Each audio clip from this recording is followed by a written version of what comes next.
Here's the good, the bad, and the ugly of the Pocket Cinema Camera 6K Pro from Blackmagic. Let's start with the good. The flip screen is really sturdy, and it's 5-inch. It's super bright at 1500 nits, though I wish you could spin it around completely to see yourself. The ND filters are amazing, simple.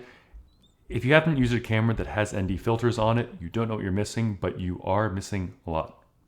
And the app to control the camera is really good.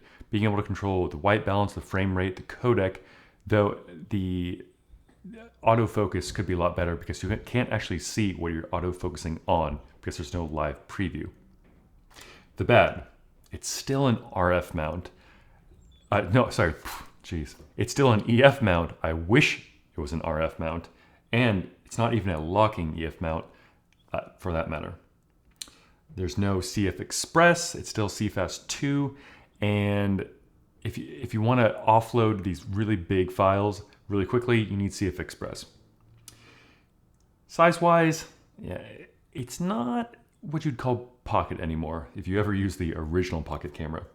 And now the ugly. The worst, the battery life is a joke.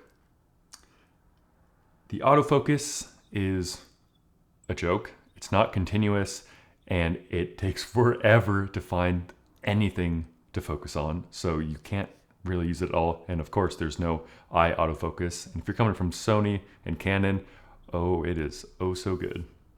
And lastly, there are no waveforms. One of my favorite parts of the Ursa Mini that I had, the 4K version, was if you're shooting RAW, you could see the RAW waveform of it. And that worked really well to teach you what really shooting in Cinema RAW was like, because you'd see that if you applied a LUT or changed the ISO, nothing would happen to the waveform because it's giving you an actual readout of the light input and the levels before it's affected by any sort of look that you're applying it to. But you can't do that. You just get a histogram on this, which, oh, I want those waveforms so bad, those RAW waveforms.